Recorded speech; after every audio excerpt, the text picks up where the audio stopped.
At my retirement party, I noticed my daughter-in-law slip something into my champagne. I didn't flinch, I didn't speak, I just smiled and quietly switched glasses when no one was looking. I'm glad to have you here. Follow my story until the end and tell me which city you're watching from. I'd love to know how far my story travels. The lights in the ballroom of the Hawthorne Country Club were warm and golden, reflecting off the crystal chandeliers that hung like frozen fireworks. My son, Ethan, had insisted on renting the entire place for the evening. "You deserve something special, Mom," he'd said. "After selling your company for $23 million, it's time to celebrate you." It was supposed to be one of those perfect nights, the kind that wraps up a life's work with laughter, speeches, and champagne. I'd built my design firm from a single rented desk in a shared office, raised Ethan alone after my husband died, and somehow managed to keep everything standing when the world around me fell apart. Tonight, they said, was to honour that. And yet, as the waiters glided between tables and the jazz trio played softly near the bar, something about the room felt hollow. Ava, my daughter-in-law, looked stunning in emerald silk, her blonde hair swept into a sleek chignon. She had a natural talent for controlling a room without seeming to. People gravitated toward her, drawn to her easy smile and polished charm. But I'd learned long ago that her kindness always came with fine print. She leaned toward a young server, whispering something, then accepted 2 glasses of champagne. Her manicured hand lingered just a second too long near one of them. I watched the faintest motion, a pinch of powder slipping beneath the surface, dissolving in bubbles. It was quick, precise, almost invisible. And yet I saw it. Ava straightened, smoothing her dress as if nothing had happened, and handed one of the glasses to me with a smile. Open quote, "To you, Mom," she said softly, "the woman who built everything we have." Close quote. Her tone was honeyed, the kind that coated the knife before it slides in. I held the glass, my pulse steady. Around us, guests clapped politely, expecting a toast. Ethan raised his drink, beaming, oblivious. "To my incredible mother," he said, "a woman who never stopped working and never stopped giving." The room filled with applause. And in that noise, the clinking of glasses, the laughter, the camera flashes, I simply exchanged my glass with the one sitting beside me. Ava's mother's glass. Identical. Golden and untouched. No one noticed. The first sip of champagne fizzed against my lips, light and cold. Across the table, Ava lifted hers, smiling like the perfect daughter-in-law. She didn't realise she was holding the wrong glass. For a moment, time seemed to slow, the way it does before a storm breaks. I looked around the ballroom and thought about the irony of it all. How every person here, business partners, employees, even distant relatives, believed this was my grand farewell to a career. They didn't see what it truly was. The night my family revealed who they really were. Ethan was laughing with the CFO I'd hired 20 years ago, a man who once told me he'd never seen a woman negotiate like me. Ava stood beside him, hand resting on his arm, eyes scanning the room like a predator choosing which piece of meat to taste first. And I, Myrtle Lawson, sat in the centre of the celebration, wondering how something I built with my bare hands could end in such hollow applause. I remembered the first time I met Ava. She'd come to our company's Christmas party wearing a red dress that didn't belong to that office, too glamorous, too deliberate. Ethan was smitten from the start. She was clever, I'll give her that. She never showed her ambition openly. She just smiled, listened, and gathered what she needed. Within a year, she was family. Within 5, she had influence. And tonight, she had a plan. The jazz faded into a gentle hum. Someone tapped a spoon against a glass. "Speech! Speech!" voices called. Ethan turned to me, beaming. "Mom, say something." I stood, smoothing the front of my silver dress. The silk caught the light like water. I could feel Ava watching me, that poised, confident gaze that never missed a detail. "Thank you," I began, my voice calm. "Tonight means more than you know, not because of the money, not because of the success, but because of the people who stood beside me. And those who pretended to." A few polite laughs scattered through the crowd, unsure if I was joking. "I built this company with integrity," I continued. "I taught my son that trust is the only currency that never loses its value. I hope he remembers that."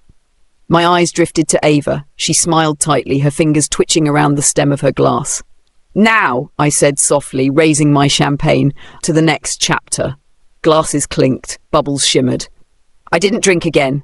I just watched Ava take another sip, watched the colour drain from her face, watched her smile falter just slightly before she turned toward her mother. The room blurred with applause again, loud, bright, empty. And in that noise, I felt something settle inside me. Not fear, not anger. Something colder, resolution. As the evening went on, laughter returned. The jazz picked up tempo. Ava excused herself once, then again looking pale. Ethan didn't notice.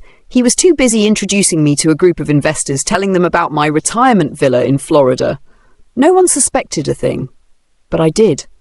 I had all night to wonder. What had she planned for me? What did she expect to happen when I drank that glass? I glanced at her again across the room. She was smiling now, but her eyes darted, searching for control she no longer had. And I thought to myself, you shouldn't have underestimated me, dear. That was the night everything changed, not because I almost died, but because for the first time I realized who my family really was, and what I was still capable of. The morning after my retirement party, the world looked too bright. The Florida sun pushed through the curtains like it had something to prove. I sat at the kitchen table, still in the silver dress from last night, a cup of black coffee cooling in front of me. My lipstick had faded, but the faint shimmer of champagne still lingered on my tongue. The newspaper on the counter carried a small headline about the celebration. Local entrepreneur retires after selling company for $23 million. The photo showed me holding my glass, smiling. Beside me stood Ethan and Ava, his hand around her waist, her eyes slightly unfocused. I traced the image with my finger. The picture looked perfect. It always did. The silence in the house was thicker than usual. My phone buzzed twice, missed calls from Ethan. I didn't answer. There was nothing to say yet. I knew he would call, worried, confused. Maybe Ava had told him she wasn't feeling well, that something she ate didn't sit right. Maybe she hadn't told him anything at all. I let the calls ring out, the sound of his voice on voicemail, "Mom, call me back, okay?" was both familiar and foreign. He sounded like the boy he used to be, before ambition and love got mixed up and turned into something else.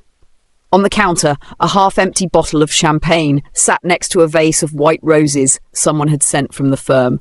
The note read, "To Myrtle Lawson, a legend in her field." I almost laughed. Legends were only celebrated until they stopped being useful. I picked up one of the roses. The stem was already wilting, petals soft, heavy with last night's perfume. That smell still clung to me. Expensive perfume, sweat, and the faint metallic edge of something that wasn't supposed to be in my drink. I didn't know what Ava had planned exactly. Sleeping pills, maybe? Something mild enough to make me seem confused, delirious. Something she could use to say, "Mom's not well, she needs rest."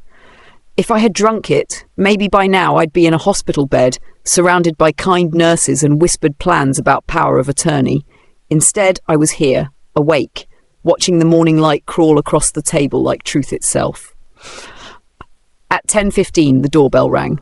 Once, twice, impatient, I opened the door to find Ethan standing there, still in his suit from last night, tie loosened, eyes frantic. "Mom, thank God! You didn't answer. Ava's sick. We had to take her mother to the hospital early this morning. Food poisoning, they said. She collapsed right after we got home." His words came fast, jumbled, like he was trying to outrun them. "I'm sorry to hear that," I said quietly. He frowned. "You don't seem surprised." I met his gaze. "After last night, very little surprises me anymore." He blinked, confused, maybe even offended. "What's that supposed to mean?" I didn't answer. I turned back toward the kitchen. "You want some coffee?" He followed me inside, muttering something about ambulances and stress. I poured him a cup, watching his hands tremble slightly as he reached for it. "She kept saying it wasn't her fault," he said finally. "That maybe it was a reaction to the champagne." I stirred my coffee slowly. "Maybe." He glanced up. "You think it's something else?" "I think," I said, setting the spoon down, that sometimes people drink what they meant for someone else. He looked at me then, really looked, and for the first time in years, I saw the boy who used to hide behind my legs when thunder rolled through the house. "Mom," he said softly, "what are you saying?" "I'm saying," I replied, that I hope Ava's mother makes a full recovery. The clock ticked between us, the kind of silence that doesn't end with comfort but with understanding. He left soon after, promising to call with updates. When the door closed, I exhaled for the first time since the toast. I walked to the study, the one room in this house that still felt like mine. The framed newspaper articles, the patent certificates, the family photos arranged too neatly. On the desk sat the manila folder I'd given Ethan last night, still unopened. He'd left it behind in his hurry. I slid it toward me, opened it, and saw the documents I'd prepared weeks earlier. Final transfers, new trust accounts, a sealed envelope marked for Ethan only after Ava. I had always been a planner. People think intuition is luck. They don't realise it's just experience wearing quiet shoes. The phone rang again. Unknown number, I answered. Mrs. Lawson? This is Detective Price from Clearwater PD. We're contacting guests from your event last night. My stomach didn't twist. My voice stayed even. Of course that is something wrong. There was an incident reported involving a guest who became ill. Standard procedure, we're gathering statements. I understand, I said, you'll want the security footage from the ballroom. The club keeps it for 30 days. A pause. Then, you're very well informed, ma'am. I smiled to myself. Old habits. I built a company on documentation. When the call ended, I stood for a moment, listening to the quiet hum of the refrigerator. The sound felt louder than it should. Outside, the sky had turned grey. A storm was building offshore, one of those sudden coastal tempests that arrived without warning. I stepped onto the porch, feeling the wind lift my hair, carrying the scent of rain and sea salt. I thought of Ava, of the precision with which she had timed everything, the way she smiled when she thought she was winning. Maybe she'd planned to slip me something mild, or maybe she'd gone further than that. I'd probably never know, but I knew what I saw, and more importantly, I knew what I didn't drink. That night, the news carried a brief mention of an unfortunate medical emergency at a private celebration. They never said my name, they never said hers, but people talk, they always do. By the following week, I received an email from the club's manager. He attached a still frame from the security feed. Ava's hand hovering above a champagne glass, the glint of metal, the reflection of my silver dress in the background. I saved the image, not out of vengeance, out of clarity. When Ethan came by again 2 days later, he looked different, tired, cautious. She's saying someone must have tampered with the drinks, he said. That maybe it wasn't her fault. I met his eyes. Of course she is. She wants to apologise to you, he added. She says she didn't mean for anyone to get hurt. I set down my tea. She's right about one thing, he frowned. What's that? She didn't mean for anyone else to get hurt. His mouth opened, then closed again. He looked away, jaw tight. I don't know what to think anymore. That's good, I said softly. Thinking is a start. When he left, I sat alone again at the same table, the same silver light spilling through the blinds. The roses were gone now. Only the faint outline of where the vase had been remained, a circle of moisture drying into nothing. In that emptiness, I felt something settle that wasn't bitterness. It was something cleaner, sharper, the knowledge that silence can guard you better than any lock. I lifted my cup, letting the steam brush my face. To anyone else, it was just a morning like any other. To me, it was the morning after I refused to die quietly, and for the first time in years, the air tasted like freedom. 3 days passed before I heard from Ethan again. The first 2 were quiet, filled with small routines that didn't make sense anymore, watering plants I didn't care for, reheating meals I barely tasted, checking the front gate though no one came.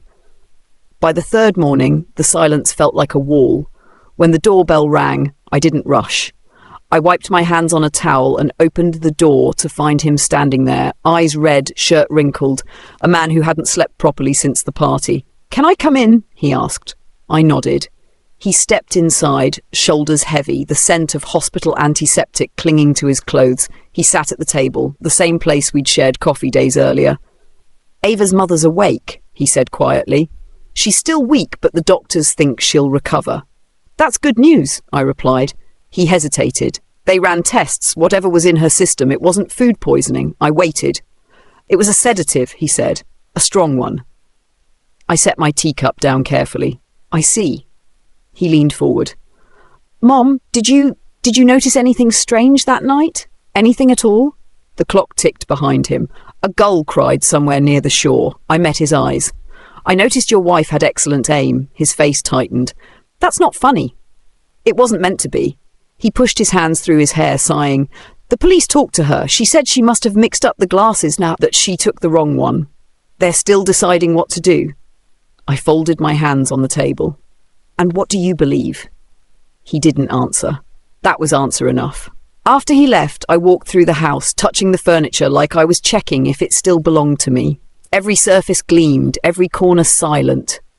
Success looks different when no one you love stands beside it. In the living room, the piano sat untouched. Ethan used to press the keys when he was little, just enough to make sound, but not enough to play a tune. I'd scold him gently, then smile when he ran off laughing. I could still hear the echo of that sound sometimes, before Ava's laughter replaced it. I sat at the piano now and pressed one key. The note lingered, sharp and lonely. That was when I decided to visit the office one last time. The building still smelled of coffee and ambition. The receptionist blinked in surprise when she saw me. Mrs. Lawson? I thought, well, after the sale. I just came to pick up a few personal files, I said. She nodded, offering a nervous smile. People don't know how to behave around you when they've already said goodbye. I walked through the glass doors into what used to be my domain. The new nameplate, Lawson Group, a subsidiary of Holland Investments, still looked too clean, too foreign. The air conditioning hummed softly, pretending everything was the same. Inside my old office, the desk was just as I'd left it, neat, impersonal, stripped of life, but the smell of cedar polish brought everything back. The late nights, the arguments, the pride. And behind all that, the slow erosion of trust that started the moment Ethan married Ava. I opened the bottom drawer. My journals were still there, wrapped in a silk scarf. I took them out, feeling the worn edges. Years of entries, notes about deals, clients, mistakes I never admitted aloud. A record of a life built one decision at a time. At the back of the drawer, a small flash drive glinted under the papers. I'd forgotten about it. Or maybe I hadn't. I slipped it into my purse. That evening, I called Ruth, my oldest friend, the one who had stood beside me through the early years. We hadn't spoken in months. She answered on the second ring. Myrtle? Good Lord, you sound different. Older, stronger, she said. I saw something on the news. They didn't use names, but I knew it was your party. I smiled faintly. You always did have good instincts. You okay? I'm breathing. That's not an answer. It's the only one that matters right now. She was quiet for a moment. Do you want me to come by? Not yet, I said. There's something I need to finish first. That night, I opened my laptop and inserted the flash drive. The screen blinked and a folder appeared. Holland Negotiations, private. Inside were copies of emails, Ava's name in several threads, CC'd where she shouldn't have been, confidential attachments, contract drafts, transfers, all time-stamped from Ethan's account. She'd been preparing for my exit long before I ever planned it. A letter to an offshore attorney caught my eye. Open quote, once the sale finalizes, ensure remaining shares are consolidated under joint marital property. She trusts her son implicitly. Close quote. I stared at the words until the room blurred. She hadn't just wanted to humiliate me. She wanted to erase me. The following morning, I printed a few pages and sealed them in an envelope. On the front, I wrote, to Detective Price, confidential evidence. I didn't send it, not yet. Timing mattered more than revenge. Timing was survival. Instead, I drove to the hospital. Ava was sitting in a wheelchair near the window of her mother's room, phone in hand, looking small for the first time since I'd known her. She didn't notice me until I spoke. Good morning. Her head snapped up. Mrs. Lawson, Don't strain yourself, I said softly. I only came to see how she's doing. She's better, Ava murmured. They said she'll be discharged in a few days. That's good to hear. An awkward silence stretched between us. Machines beeped softly in the background. You must be exhausted, I added. She hesitated. I didn't mean for what? Her lips trembled. For things to get out of hand. I nodded. They usually do when people lose control of their own greed. Her eyes flickered, a tiny spark of defiance returning. You think you know everything, don't you? No, I said. Just enough. I turned to leave. Myrtle, she said suddenly, voice shaking. I was trying to protect Ethan. You were going to cut him off. I paused at the door. Protect him from what? A life where he has to earn something for himself? She didn't answer. I walked out before she could find another lie. That evening, the sky opened up again. Thunder rolling over the coast, rain pounding against the glass. I sat in the study with the printed emails spread out like a storm of their own. People think betrayal comes all at once, like a knife, but it doesn't. It seeps. It drips slowly through the cracks of trust until everything you built rots from the inside. I folded the papers and placed them in the safe. Not to hide them, but to remind myself, evidence is patience made visible. When Ethan called that night, his voice was quiet. "Mom, she says you came to see her." "I did. She's scared. She thinks you'll ruin her." I looked out the window, watching the lightning split the clouds. I don't have to ruin anyone. Truth has a way of doing that on its own. He didn't speak for a long time. "I found the envelope you left at my place," he said finally. "The one labelled after Ava." "Huh? And? I haven't opened it yet." "Good," I said. "You'll know when the time's right." The line crackled, then went silent. When I hung up, I felt the weight of years lifting piece by piece. I thought about my husband, about the promises we made when the company was still just a dream. Build something honest, he'd said, even if no one notices. Maybe honesty was all I had left now. I poured myself a small glass of champagne, not for celebration, but for closure. The bubbles rose, catching the light like tiny fragments of memory. "To clarity," I whispered. Outside, the storm raged, but inside, the air was calm. And for the first time since that night at the ballroom, I let the silence feel like peace, not punishment. The next week moved slowly, each day stretching longer than it should have. The neighbours waved from their driveways when I walked to the mailbox, unaware of the quiet storm still circling my life. I answered no questions, returned no calls that didn't matter, and kept my movements deliberate. Calmness unsettles people who expect guilt. On Thursday morning, I drove to the lawyer's office, the same oak-panelled building where I'd signed every major contract of my career. The secretary recognised me immediately. "Mrs. Lawson, it's been too long." "It has," I said. "I need to update my will." Inside the meeting room, my attorney, Mr. Heller, looked surprised but pleased. "Congratulations again on the sale," he said, flipping through papers. "I assume we're distributing assets between Ethan and—" "Just Ethan," I interrupted, "but with conditions." He looked up. "Conditions?" I handed him a typed sheet. "Everything remains under his name, only if he manages the funds independently. No joint accounts, no shared authority, no power of attorney signed to anyone else." "May I ask why?" "Because I built an empire trusting the wrong people. I don't intend to leave it that way." He studied my face for a moment before nodding. "I'll make the revisions today." When I stepped back outside, the wind smelled like sea salt and new beginnings. By evening, the phone rang again. Detective Price. His voice was calm, neutral, but there was weight behind every word. "Mrs. Lawson, thank you for the evidence you forwarded," he said. I leaned back in my chair. "I didn't send everything." "I gathered as much," he replied, "but what you did provide clarifies the sequence of events. We've reviewed the footage. The powder was identified. The sedative dosage could have caused loss of consciousness." "So it wasn't an accident," I said. "It doesn't appear so." "And Ava?" "She's been advised to stay available for further questioning. She's cooperating. For now." He paused. "I understand this must be difficult for you." "Detective," I said quietly, "after 70 years on this earth, very little is difficult anymore." The night sky was clear when I ended the call.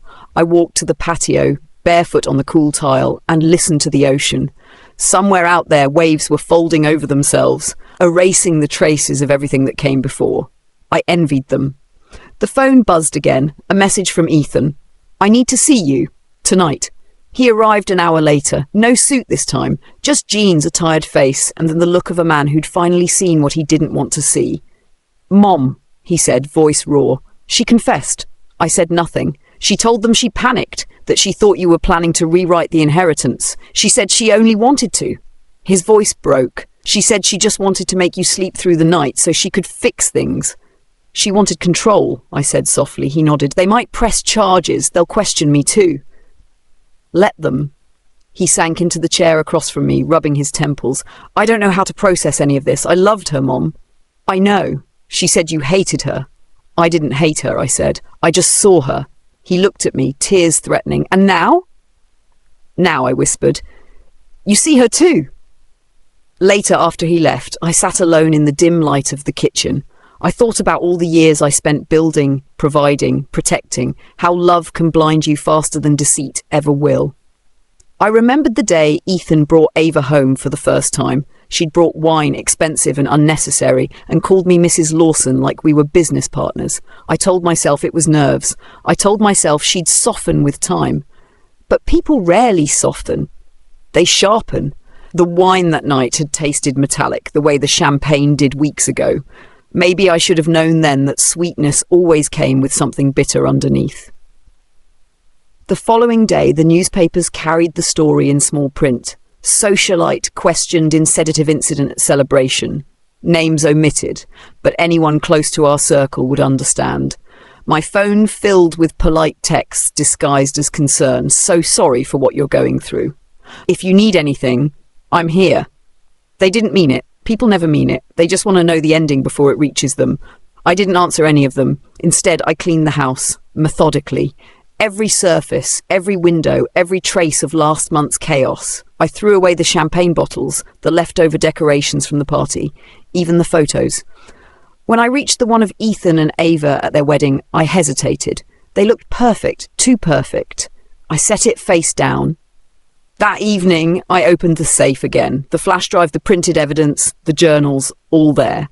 I added one more thing, a handwritten letter addressed to Ethan.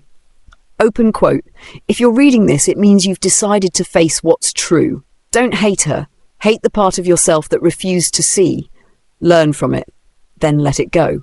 Close quote. I sealed it, pressed the edges flat, and placed it on top of the documents. The air outside shifted, warm and soft. I opened the window, letting the night in. A few days later, Ruth came by. She brought pie, pretending it was a casual visit, but I could see the worry behind her eyes. Your name's been floating around town, she said gently. It always has, I replied. They're saying you outsmarted her. I didn't outsmart anyone, I just didn't drink. She stared for a long moment, then laughed, short, disbelieving. You really are impossible. Not impossible, I said. Prepared. We ate in silence for a while. Then she asked, what happens now? I rebuild, just smaller. That night after Ruth left, I sat by the window with my notebook. The pages smelled of ink and sea air. I began writing again, not company plans or financial records, but thoughts. Quiet confessions to no one but myself. Success means nothing if you can't trust the people who raise their glasses to you. Money can buy silence, but it can't buy sincerity. I used to think forgiveness made you weak. Now I know it just means you've stopped needing anything from them. The words flowed until the sky began to pale. I closed the book. A week later, Ethan called again. His voice was calmer this time. They're not pressing charges. She agreed to leave town for a while. Maybe forever. Good, I said. I'm filing for divorce. I said nothing. He took a breath. Mom, thank you for not giving up on me. I did give up once, I said. It just didn't last. He laughed softly through the static. Will you be okay? I already am. When the call ended, I looked around the room. The quiet didn't feel heavy anymore. It felt earned. The next morning, I went down to the dock behind the house. The water was still, a mirror of the early sun. I poured the last of the champagne into the bay, watching the bubbles dissolve into the tide. Then I whispered, to beginnings that don't need applause. The sound of the ocean answered back, steady and endless. For the first time in years, I didn't feel watched or tested or underestimated. I just felt alive. That night, I locked away the journals and shut off the lights. The house exhaled around me, the way old things do when they're finally at rest. Before I went to bed, I caught my reflection in the dark window. The woman looking back wasn't the same one who'd stood at that ballroom weeks ago. She was smaller, yes, but sharper. She'd learned the quiet art of survival, and as I closed the curtain, I whispered the truth that had carried me through it all. Sometimes, the only toast worth raising is the one you drink alone. 2 months later, the house finally settled into its own kind of quiet. No reporters, no police calls, no nervous neighbours pretending to be concerned. The only sound most mornings was the ocean scraping against the rocks beyond the porch. That sound used to make me feel small. Now it made me feel free. Ethan visited once a week. He'd stopped asking how I was doing. I think he finally realised I preferred silence over sympathy. The divorce papers had been filed, the settlement pending. Ava had moved out of the city, maybe out of the state. Rumour said she was staying with an aunt in Oregon. I didn't care enough to confirm it. When he came by that morning, he brought groceries. Simple things. Milk, eggs, bread. Things I hadn't bought in years because someone else always did. I didn't know what you needed, he said. Peace, I replied. He gave a tired smile. Can't buy that at the store. Exactly. He lingered by the kitchen window, that eyes fixed on the waves. I keep replaying that night, he said, trying to figure out the moment everything went wrong. It didn't go wrong, I said. It just revealed itself. He looked down. You always talk like that. Calm. Detached. How can you be so sure of everything? I'm not sure of everything, I said. I'm just done pretending I don't see. When he left, I brewed another pot of coffee. The air was thick with the smell of roasted beans and salt water. Outside, gulls circled over the dock. The sunlight hit the water in silver shards. I watched it flicker and thought about time, how it always moves forward whether we're ready or not. There was a stack of mail on the counter. One envelope caught my eye. No return address, neat handwriting. Inside was a single sheet of paper, no greeting, no signature, just one sentence. You should have drunk it. I folded it back into the envelope and placed it in the drawer beside the stove. Fear didn't visit me often anymore, but when it did, I made it sit quietly in the corner until it left on its own. That afternoon, I went to the community centre downtown. It was something Ruth had convinced me to try. Keep your mind busy, she said. I signed up for a workshop about mentoring young entrepreneurs. Most of them were barely 30, eyes full of eagerness and caffeine. When I introduced myself, a few gasped. They'd read about me in business magazines years ago. You're the Myrtle Lawson? One girl asked. Last time I checked, I said. They wanted advice on success. I told them to watch who poured their drinks. They laughed, thinking it was a joke. I didn't correct them. After the session, a young woman approached me. Her handshake was firm. My mother used to work for you, she said. She said you were tough but fair. Fairness costs less than kindness, I told her. It lasts longer too. She smiled like she understood. Maybe she did. That evening, I returned home to find a voicemail. Detective Price again. His voice carried the same patient tone as before. Mrs. Lawson, just an update. Case closed. Evidence reviewed. No further action required. The subject has relocated. If anything changes, we'll inform you.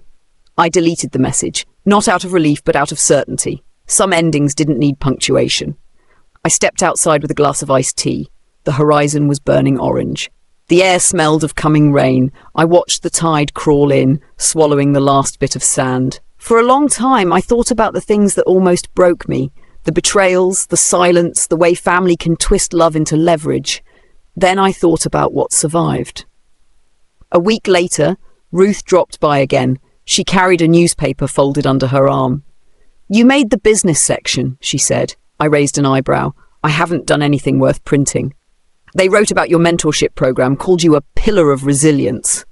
I laughed. That's just a polite way of saying I refuse to die. She sat down, handed me the paper. You know, not everyone would have handled things the way you did.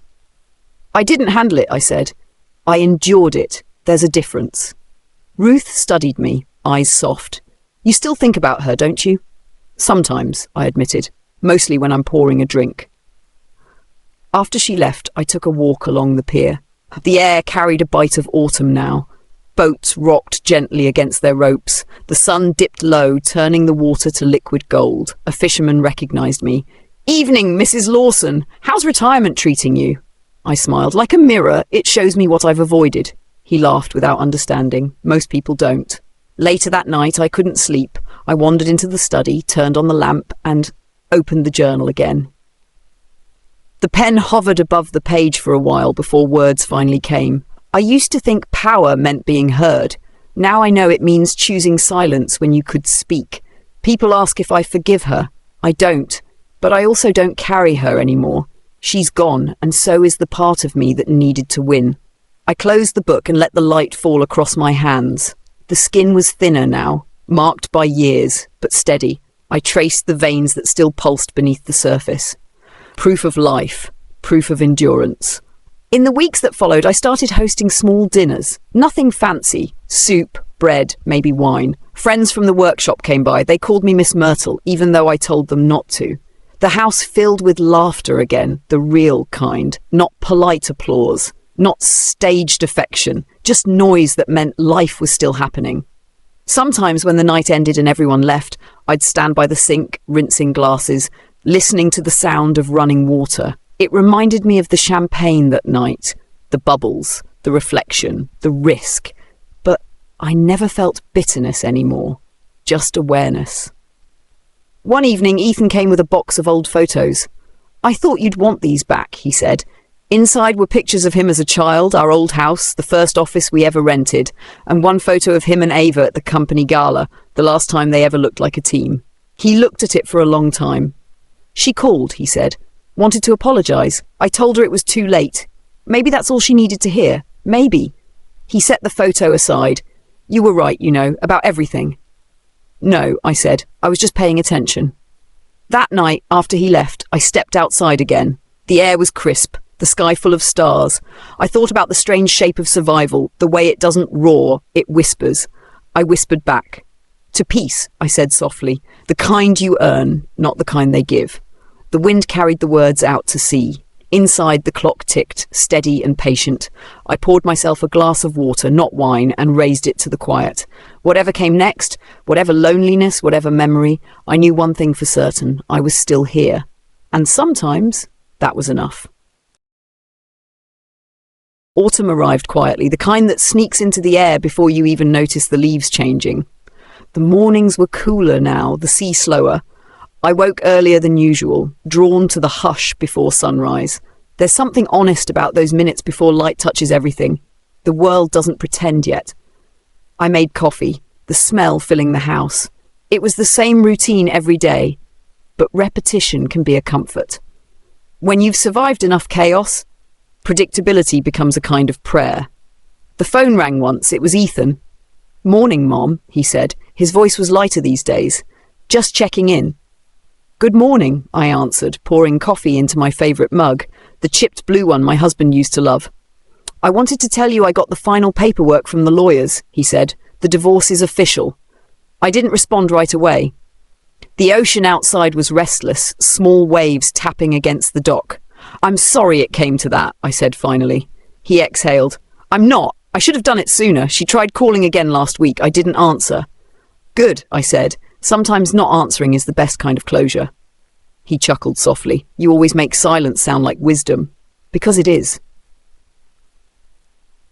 After the call, I stood by the window and watched the light creep over the horizon. The sky was a mixture of lavender and gold, colours too beautiful for a world so cruel. And I thought about how everything eventually balances itself. The storms, the lies, the people. On the table lay yesterday's mail. One envelope was from a foundation I didn't recognise. Inside was a letter asking if I would consider mentoring women starting small businesses after loss. Widows, mothers, women trying to rebuild. I read it twice. Then I set it aside, unsure if I was ready to be needed again. Being needed can be dangerous. It makes you forget how close survival and surrender can look when they wear the same face. By mid-afternoon, Ruth showed up unannounced. She was the only person who did. "You're becoming hard to find," she said, handing me a bag of oranges from her garden. "I've been right here," I said. "Exactly," she replied. "Too much here isn't good for you." She moved around the kitchen like she used to when we were younger, chatting about her grandkids, her neighbour's new dog, and the local gossip that never changes. I let her talk. Some voices fill the silence without demanding anything back. When she finally paused, she looked at me carefully. "Have you forgiven her yet?" I didn't answer right away. "She's out there living with the choices she made," I said. "That's enough punishment." Ruth nodded slowly. "You always did believe in quiet justice. It's the only kind that lasts." That evening, after Ruth left, I found myself sitting in the study again. The journals were still there. I opened one at random. A page dated from years ago caught my eye. "Don't build something that can outlive your soul," I had written. "Otherwise, you'll end up serving what was meant to serve you." I smiled faintly. Back then, I thought success would protect me from loneliness. I was wrong. Success only amplifies it. I took a clean page and wrote, "Maybe peace isn't something you find. Maybe it's something you build quietly, the same way you once built everything else." The next morning, a knock came at the door. When I opened it, Ethan stood there holding a cardboard box. "What's this?" I asked. "Dad's old records," he said. "I found them in storage. Thought you might want them." Inside were vinyl albums, Coltrane, Sinatra, Miles Davis, the soundtrack of our home decades ago. "Play them," he said, smiling. "The speakers still work." He stayed for lunch. We didn't talk much about Ava or the past. Instead, he told me about his new job, consulting for a local firm, starting fresh. There was a steadiness in him now that reminded me of his father. Before he left, he hugged me. It wasn't the quick, distracted hug of obligation. It was real, solid. "You did everything right," he whispered. "No one ever does everything right," I said, but I learned enough to stop repeating what's wrong. That night, I put on one of the records, "Fly Me to the Moon." The needle crackled, then music filled the air, soft and grainy like memory itself. I poured a glass of wine, though I barely drank any more. I let the song play while I walked through each room, touching the walls, the furniture, the past. Every corner of the house held echoes, laughter, arguments, the clink of glasses, the sound of a younger version of myself believing family meant safety. Now it meant endurance. When the record ended, I sat on the couch and whispered to no one. I survived. Not as a victory, just as a fact. Days slipped by in their quiet rhythm. I accepted the invitation from the foundation. They scheduled my first session for the following Monday. I wasn't nervous. If anything, I was curious to see what I still had to give. The first group gathered in a sunlit room above a cafe downtown. 6 women, all at different stages of starting over. I told them my name, my background, and that I wasn't there to teach success. "I'm here to talk about survival," I said, "because it's the only skill no one teaches you until you've already needed it." They nodded, listening closely. One woman asked, "How do you start again after betrayal?" I smiled. "By understanding it wasn't your fault that someone mistook your kindness for weakness." Another asked, "Do you ever stop being angry?" I paused. "Anger burns itself out eventually. What's left after that is clarity, and that's worth keeping." By the end of the hour, I realized I was speaking to the version of myself who once sat in that same silence. It was strange and healing all at once. When I came home, the house didn't feel empty anymore. It felt peaceful. I made tea, opened the windows and let the wind move through the rooms like forgiveness. Ethan called again that evening. "You sound different," he said. "I am." "What changed?" I stopped waiting for apologies that wouldn't come. He didn't say anything. Then softly, "I love you, Mom." "I know," I said. "I never doubted that. Not even when you did."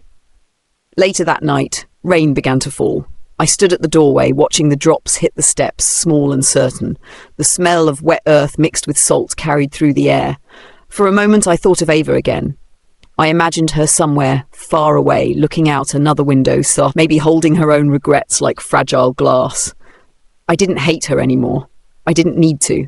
Some lessons are written in pain, others in silence. Hers was both. I went to bed early, leaving the windows open to the sound of rain. The wind brushed the curtains, cool and soft against my skin. Before I drifted off, I whispered into the dark, not to anyone in particular, but to the universe itself. I did what I had to do, and I am still here. The storm outside softened, like it was listening. In the quiet between thunder and dawn, I slept without dreams for the first time in years. Winter arrived with a whisper instead of a storm. The mornings were slow and silver, fog curling low over the water. The world seemed quieter, as if even the waves had grown tired of talking. I didn't mind. Quiet had become my favourite company. I still woke before sunrise. Old habits don't die, they just soften. I brewed coffee, pulled on my cardigan, and sat by the kitchen window. The house smelled faintly of cedar and sea air. Outside, a heron stood on the dock, motionless, waiting for something beneath the surface. Watching him, I realised that's what healing looked like, standing still until the right thing appeared. The mentorship program had grown faster than I expected.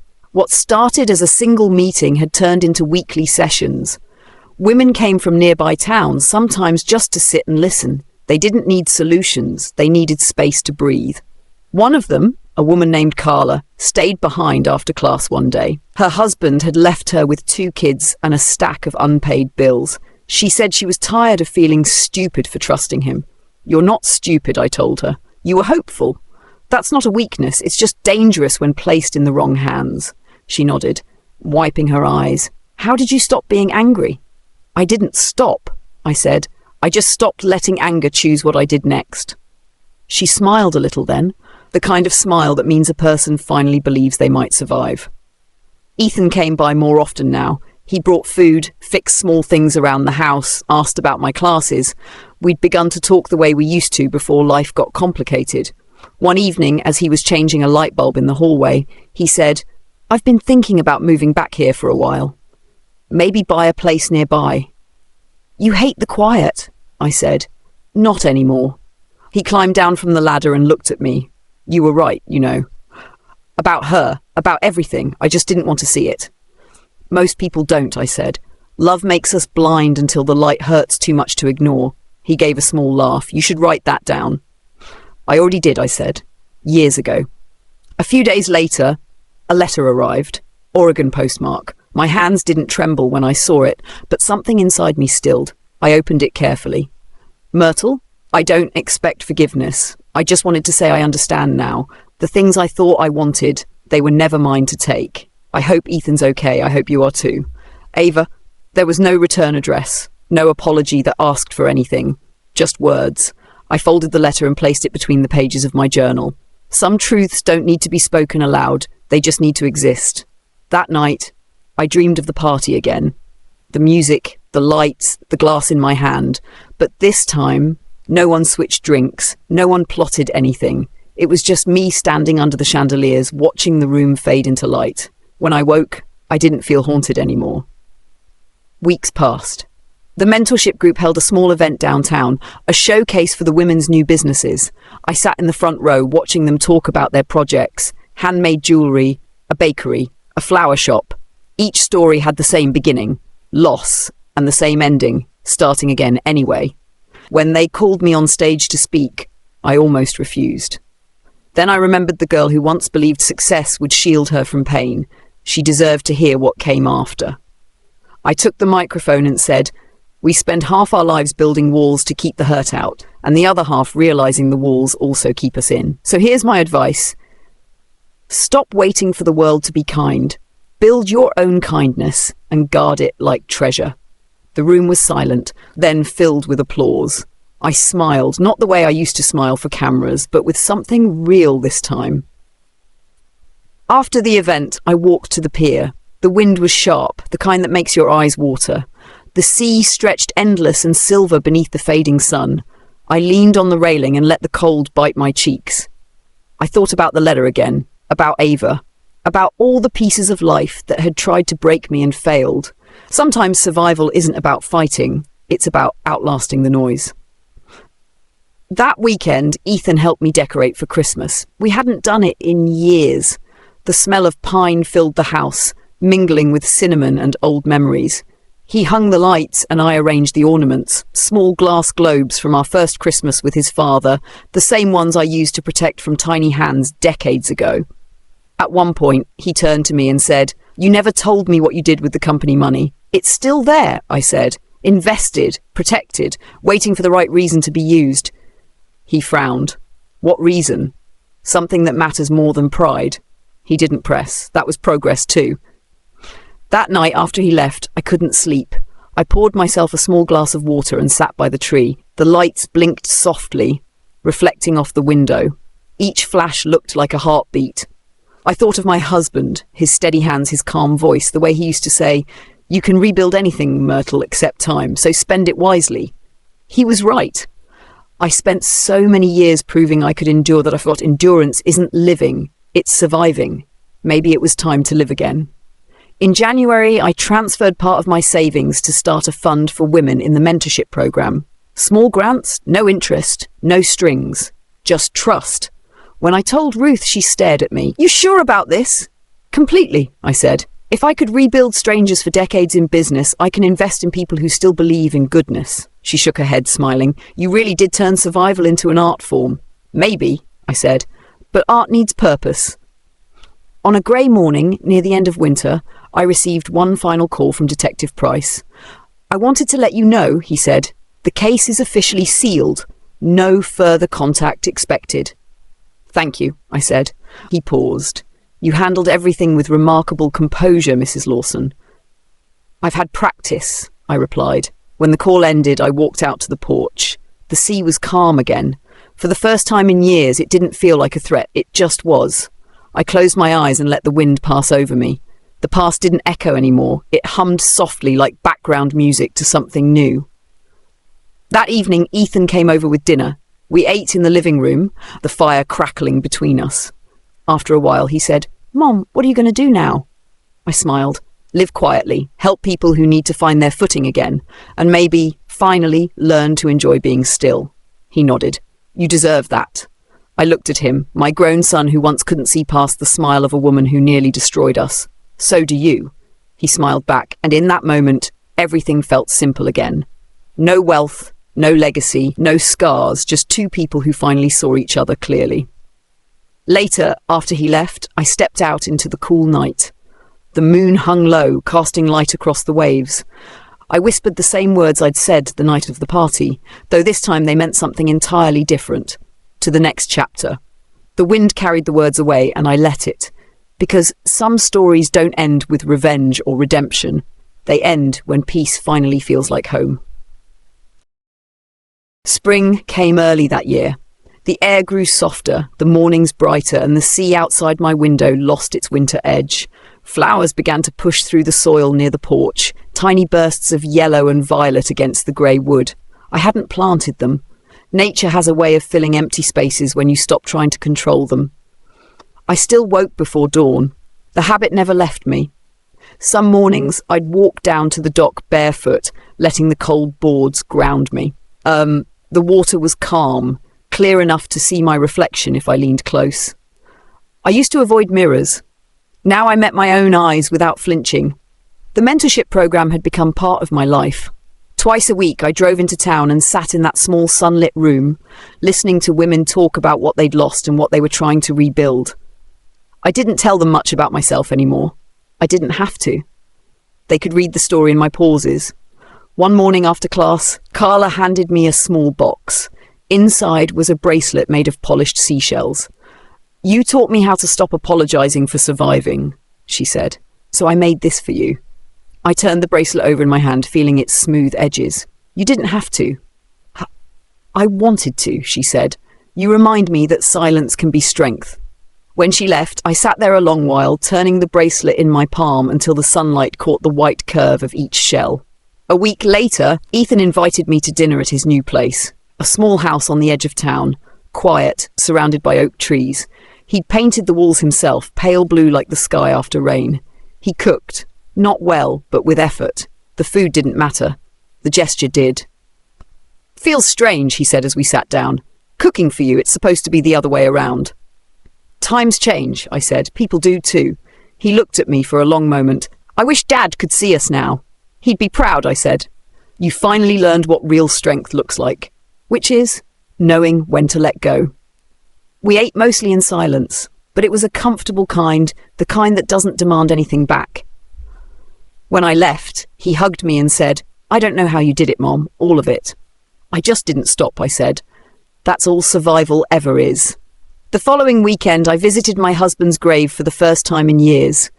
The cemetery was quiet, the air heavy with spring rain. I brought a single lily and brushed the leaves away from his name. I finally stopped trying to fix everything, I whispered. You were right. It's not my job to hold the world together. A breeze moved through the trees, and I swear I felt him there, the way he always did, steady, wordless, just watching over me. I stayed until the rain started, then walked back to the car, soaked but lighter. That night, back home, I found another letter in the mail. Oregon again. The handwriting was smaller this time. Myrtle, I don't know why I keep writing, maybe because I can't talk to anyone else. I've started therapy. They say I need to forgive myself. I don't know how. Ava.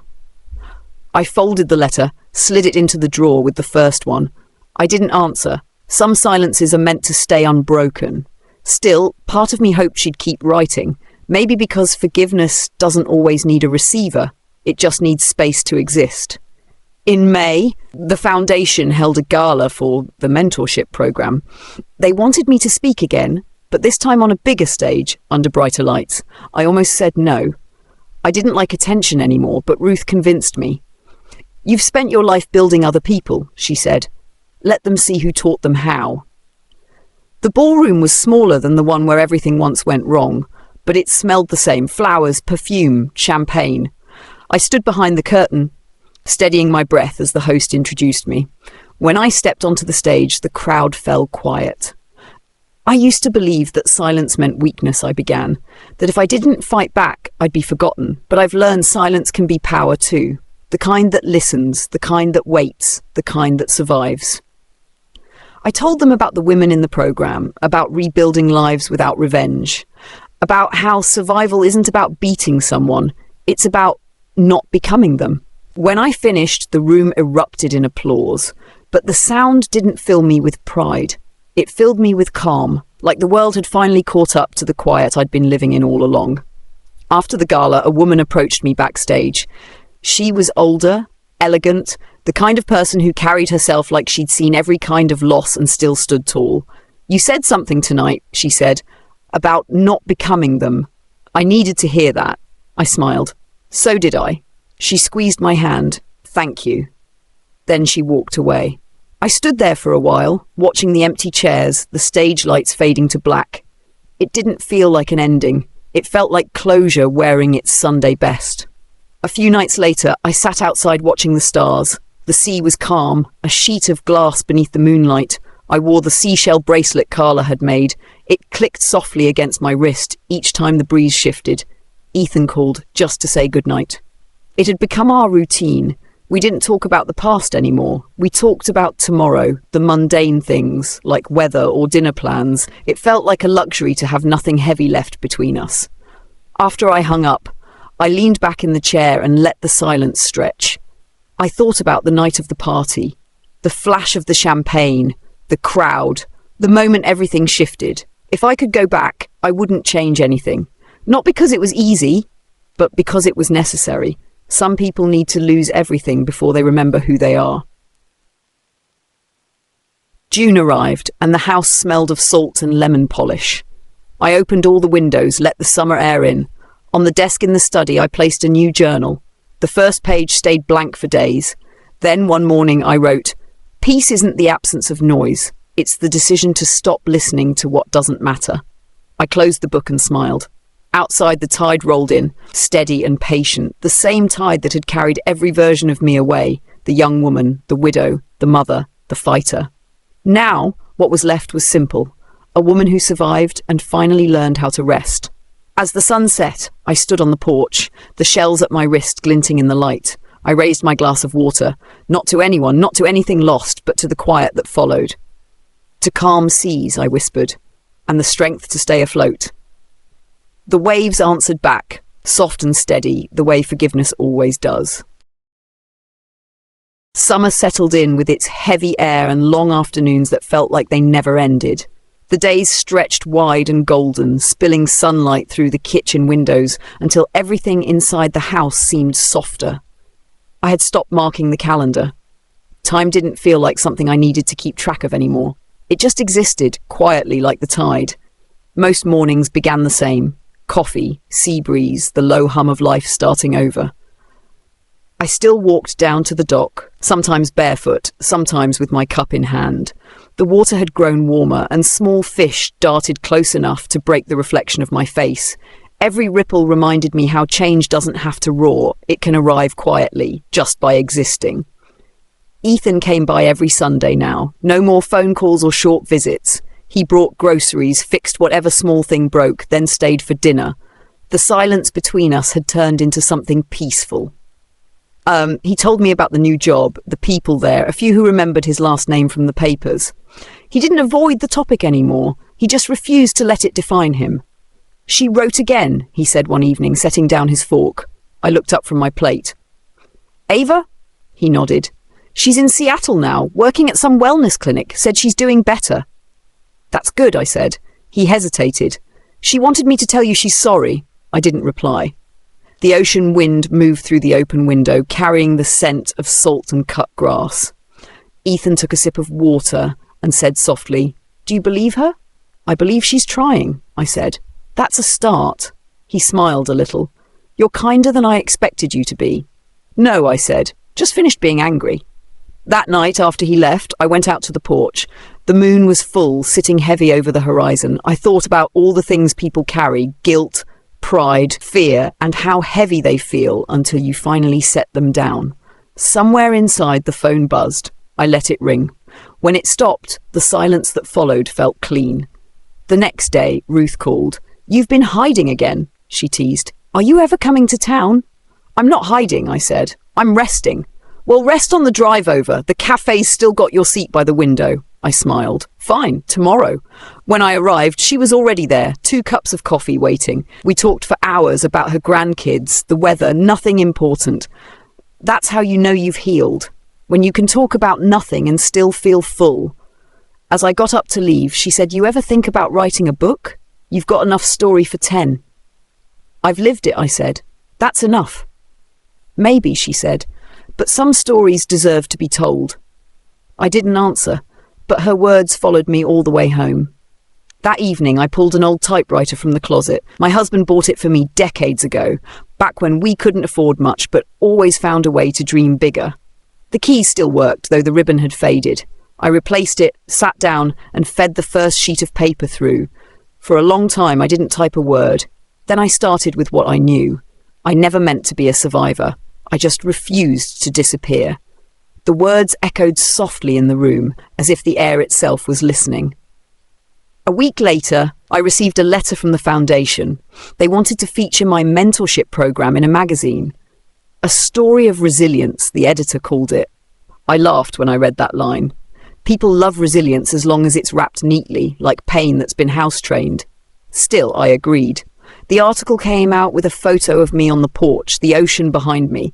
The caption read, "After everything, she still smiles." It felt strange, seeing my face tied to words like strength and courage. They never show the part where you almost gave up, where you sat in the dark wondering if silence could eat you alive. That part stays between you and the night. One afternoon, the sky broke open with rain. Heavy, sudden, relentless. I watched from the window as the garden filled with puddles. The flowers bent but didn't break. Their resilience looked quieter than mine, but stronger somehow. I stepped outside anyway, letting the rain soak through my hair, my clothes, my skin. It felt like a baptism, or maybe just a reminder that you can't stay dry forever. When I came back in, dripping onto the floor, I laughed out loud. It startled me. I hadn't heard that sound in years. Later that week, Ethan called again. "Mom, I've been thinking," he said. "You should come with me next month. I'm speaking at a business conference in Denver. You could share your story." "I don't think I need to," I said. "It's not a story anymore. It's just my life." He laughed softly. "Then maybe people need to hear how life can keep going after everything. Maybe someday," I said. But I knew I wouldn't. Some stories are meant to be lived, not performed. That night, I sat on the couch with a glass of water, the ocean murmuring outside. The house smelled faintly of lemon polish and the sea. I glanced at the typewriter on the table, 3 pages filled now, the rest blank. I wasn't in a rush to finish. Maybe the story didn't need an ending. The clock ticked softly. The moonlight spilled across the floor, pale and gentle. I thought about Ava again. Not with anger, not with pity, just with understanding. Everyone pays for what they take. Some pay with guilt, some with time. I had paid too, but mine was different. I paid by learning to keep living. Weeks passed, and the typewriter pages multiplied. Each night I added something, memories, fragments, lessons I didn't know I'd kept. It wasn't a memoir. It was a map, a record of how I found my way back to myself. Sometimes I'd read a line out loud, and the words felt like company. I built my life out of second chances. Some were given, most were stolen. In late August, the mentorship group surprised me with a small celebration. They called it Gratitude Night. I tried to decline, but they insisted. When I arrived, the room was filled with candles and laughter. The women presented me with a framed photo of all of us together, signed with messages. "You saved us," one of them said. "No," I replied. "You just learned how to save yourselves." Carla smiled through tears. "We wouldn't have started without you." "Starting is the hardest part," I said. "After that, the rest is just living." They clapped, and for the first time I didn't shrink from the sound. That night, I drove home under a sky full of stars. I rolled the windows down, let the wind rush in, carrying the scent of summer fields. For once, I didn't think about the past. I didn't replay the party or the betrayal or the aftermath. I just breathed. When I reached the house, I stood by the water, the same place where it all began. The dock, the moonlight, the sea whispering like an old friend. I raised my glass to the night. "To what's gone," I said softly, "and to what's finally stayed." The waves shimmered, catching the reflection of the moon. And I realized that survival isn't the end of the story. It's the beginning of peace. September came with a different kind of stillness. The air had cooled. The ocean lost its shimmer and turned a deeper, quieter blue. The days shortened and the evenings carried that familiar smell of salt and memory. I could feel the seasons shifting inside me too, like something old had finally exhaled. I kept the windows open most days. The sound of the waves was better than any music. Sometimes, when the wind picked up, I could hear the echo of the past, the laughter from that party, the clinking of glasses, but it no longer hurt. It was just sound now, stripped of meaning. The mentorship program continued, though I'd passed most of the leadership to Carla and the others. Watching them take over filled me with a quiet pride. They didn't need me anymore. That was the whole point. One afternoon, as I packed up after class, Carla stopped me at the door. "We've been nominated for a community award," she said. Her eyes sparkled. "They want you to attend." "I'm not good with ceremonies," I told her. She smiled. "You don't have to say anything. Just be there." I nodded. "We'll see." That night, I sat on the porch with my tea, watching the horizon fade. The first stars began to appear, soft as whispers. I thought about what she'd said. Be there. It sounded simple, but I'd spent most of my life being everywhere for everyone else except myself. Maybe it was time. The next morning, I found the old black dress I used to wear for company events. It still fit, though my shoulders had narrowed and my posture had changed. I hung it on the back of the door and smiled. It wasn't about vanity anymore. It was about closure, dressed as grace. The award night arrived with the smell of autumn rain.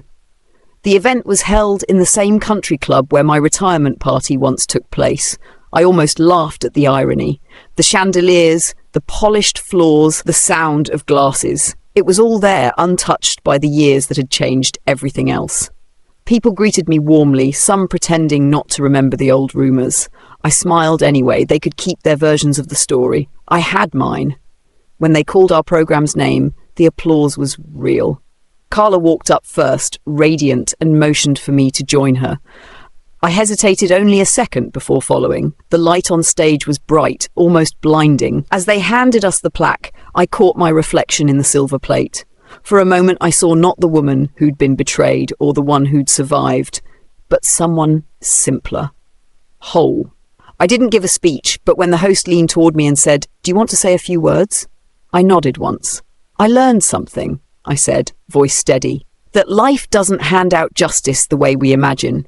Sometimes it comes as silence, sometimes it comes as peace, and sometimes it's just waking up one morning and realizing you're still here." The room was quiet, no applause, just stillness, the kind of quiet that feels like understanding. Then someone clapped, and soon the whole room followed. I stepped down from the stage, my heart calm. For the first time, I didn't feel watched. I felt seen. Later that night, Ethan called. He'd seen a photo online. "You looked beautiful," he said. I smiled.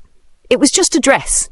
"It wasn't the dress, Mom. It was the way you stood, like you were done carrying things that didn't belong to you anymore." I didn't answer right away. Then I said, "Maybe I finally am." The next morning, the mail brought a small package. No return address again, but I knew before I opened it. Inside was a folded note and a small pendant, a simple silver heart.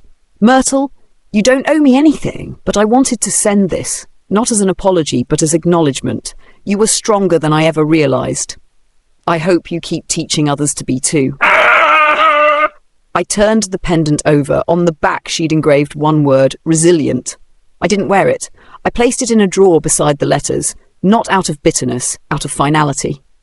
As the weeks went on, the typewriter pages grew into a small stack. I didn't know what the pages would become. A book, maybe, or just a memory. But each word felt like reclaiming something that had been taken. Ruth came over one afternoon to read a few. She stopped halfway through a page and looked up at me. "You really are done with it, aren't you?" she asked. "With her, yes," I said. "With what she did, yes. But not with living," she smiled. "You're starting again." "No," I said. "I'm continuing." The days shortened further. The evenings came earlier.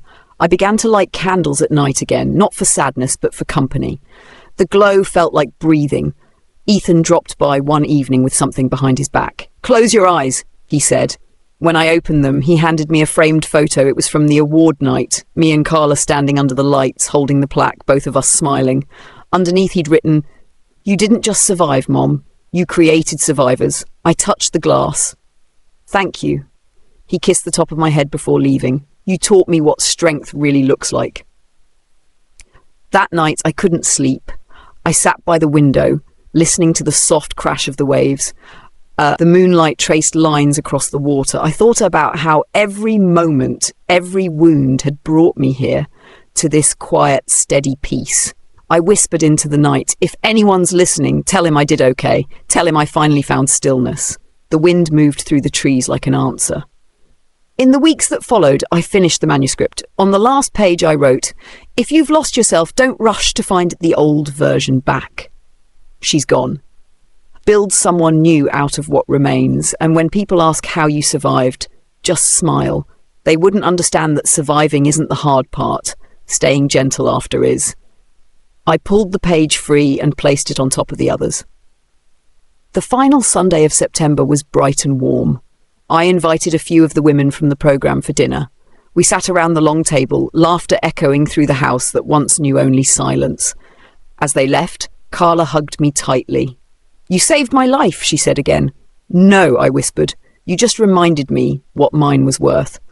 After they left, I stood by the window and watched the sun sink below the water. The light faded slowly, painting everything gold. I raised my glass one last time to no one and everyone. "To what tried to break me," I said softly, "and to the woman it built instead." The ocean shimmered, quiet and endless, like it understood. October arrived with its familiar chill and a thin fog that rolled in from the ocean each morning. The air carried the smell of damp leaves and sea salt, the kind of scent that feels both old and alive. I had grown to love this season. It didn't demand anything, it just existed, quietly fading and renewing all at once. The mentorship group slowed down for the holidays. Most of the women were busy with their families or new projects. I didn't mind the pause. The silence felt earned. I spent my mornings writing and my afternoons tending to the garden. The flowers were gone now, replaced by herbs and the last of the late tomatoes. I didn't plant them for beauty. I planted them to remind myself that growth doesn't have to be seen to be real. Ethan came by with a box of firewood and 2 mugs of hot cider. "You're turning into a hermit," he said, setting the wood by the fireplace. "I prefer retired philosopher," I replied. He laughed. "You know, Mom, you could come stay at my place for a while, closer to town, less lonely." "I'm not lonely," I said simply. "I'm just settled." He nodded, understanding more than I expected. "You're really at peace, aren't you?" "I am," I said, "but peace isn't the same as forgetting." He didn't ask what I meant. He didn't have to. That night, I reread some of the old journal pages, the ones written when everything was falling apart. The ink had faded, but the words still carried the same ache. "I don't know how to keep going," one entry read. "Everything feels heavier than I am." I traced the sentence with my finger, then turned the page to see the date. It was from 2 years ago. I almost didn't recognize the woman who wrote it. I whispered to her, "You made it."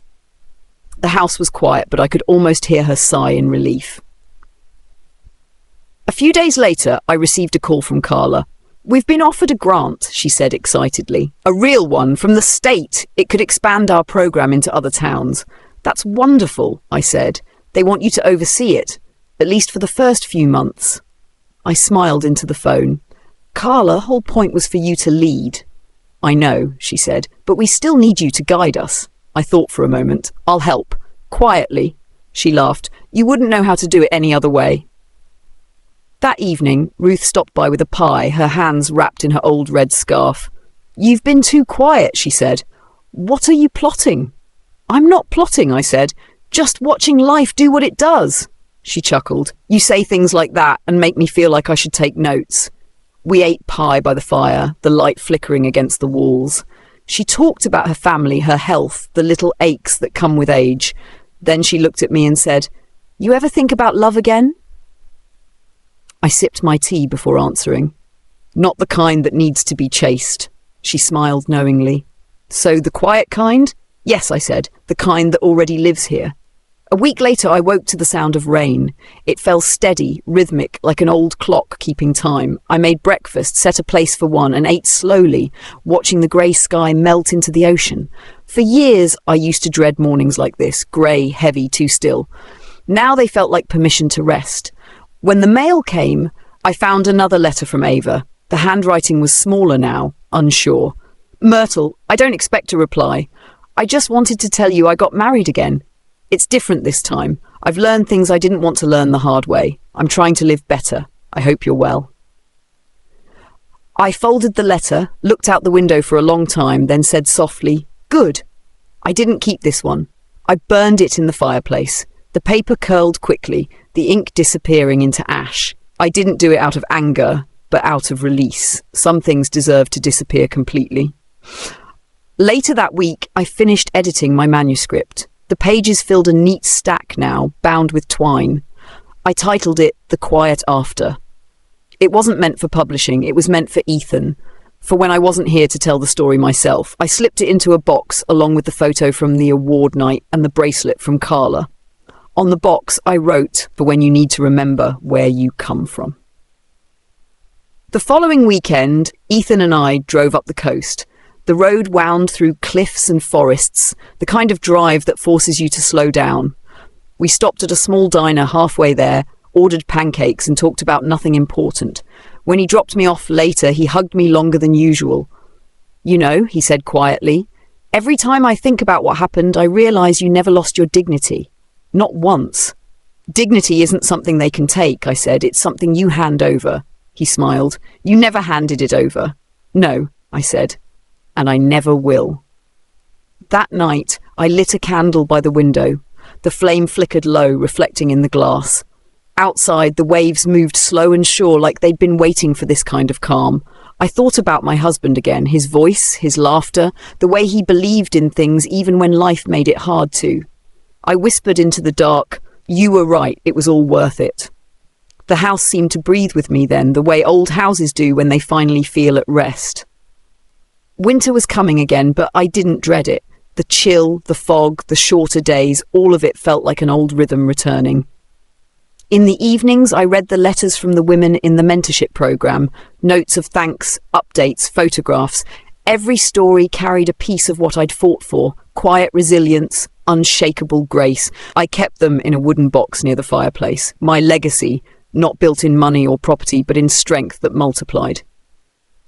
As November turned colder, I found myself standing on the dock again. The sea was calm, the air crisp. I looked out at the horizon, the sky a soft shade of silver. The gulls flew low, their wings brushing the mist. I closed my eyes and listened. The sound of the water, the wind, the quiet. It was everything I had left and everything I ever needed. For the first time, I didn't think about what came next. I just let the world be still around me. And in that stillness, I finally understood what all of it had been for. Not to teach me how to survive, but to remind me how to live without fear. The winter light came thin and quiet, spilling across the floorboards like silk. I woke before the sun, as I always did, the sound of the sea moving softly against the rocks below.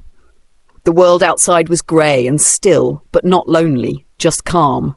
The kettle hissed on the stove and I poured my tea, wrapping both hands around the mug. My reflection flickered in the window, a face older, softer, but alive.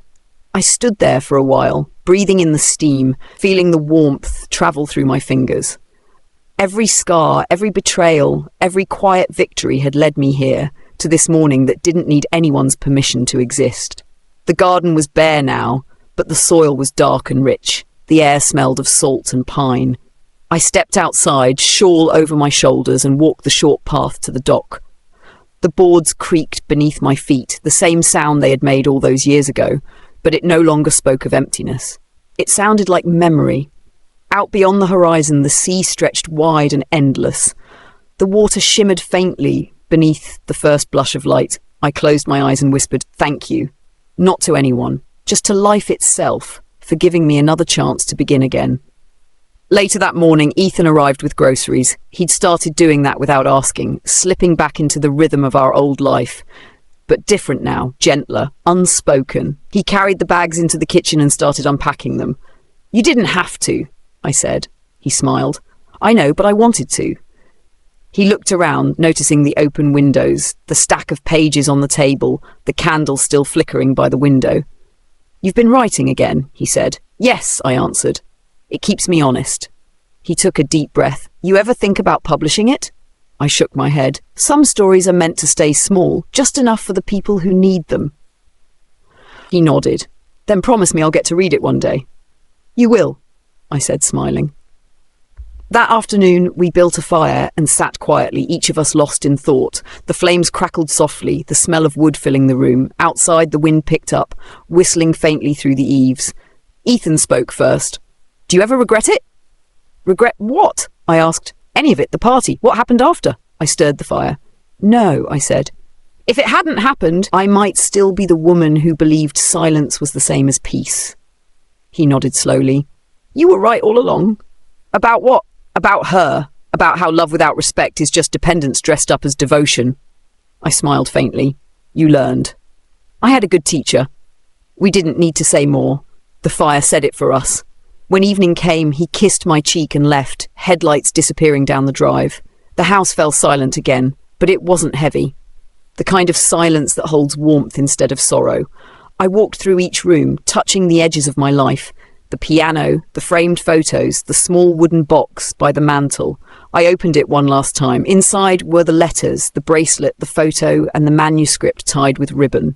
The story of everything that had broken and mended. I traced the top page with my fingertips. The quiet after. I smiled. It was no longer a title. It was my truth. That night, I sat by the window watching the waves. The moonlight stretched across the water, soft and silver, like the world was exhaling. I thought about my husband again, his laughter in the kitchen, the warmth of his hands on mine. "I kept it all together," I whispered, even when it fell apart. The words hung in the air, steady and sure. I picked up the seashell bracelet and slipped it around my wrist. The shells clicked softly, the sound small but grounding. In that moment, I realized the story had never been about revenge or loss or survival. It had been about returning to myself, to grace, to a quiet that didn't demand explanation. The storm had passed long ago. I was still standing. Weeks passed and winter deepened. The world slowed again, soft and kind. I sent the final edits of the mentorship proposal to Carla, signed my name with a firm hand and sealed the envelope. "Your turn now," I wrote on the note inside. When I stepped outside to mail it, the morning air bit cold against my face. I watched the ocean one last time before heading back inside. The sea no longer looked endless. It looked familiar, like something I'd finally learned to live beside instead of through. That evening, I poured myself a small glass of champagne, the same brand they'd served at my retirement party years ago. I set it on the table, beside a photo of my younger self standing next to my husband, both of us smiling like the future would always be kind. I lifted the glass, felt the bubbles rise. "To forgiveness," I whispered. "Not because they deserve it, but because I do." I took a sip. It was dry, sharp, alive. The clock ticked softly. The sea answered back. And in that quiet, everything finally settled into place. The next morning, the world was pale with frost. The first snow of the season fell light and slow, dusting the windowsills and the dock. I watched it gather, remembering all the winters before, how each one felt like an ending that turned out to be another beginning. I walked to the garden and brushed the snow from the wooden bench. The cold bit through my gloves, but I didn't mind. I sat, listening to the wind move through the bare branches. From here, I could see the sea, the same horizon that had watched me survive every version of myself. I thought of everything I'd lost, everything I'd learned, and everything I'd chosen to keep, and then quietly I said, "I'm home." The wind carried the words away, the sky blushed pink, the sea glimmered under the light. I stayed there until the sun rose fully, the warmth brushing my face. The past no longer felt like a weight, it felt like soil, rich and deep, holding the roots of who I'd become. Inside, the house waited, my story waited, the life I'd rebuilt waited. I closed the door gently, the sound echoing soft and final. Then I smiled, the kind of smile that only comes when you've walked through fire and found peace waiting on the other side. The story had begun with a glass of champagne meant to destroy me. It ended with another, raised to the life I reclaimed. And that, I decided, was the truest kind of justice there is.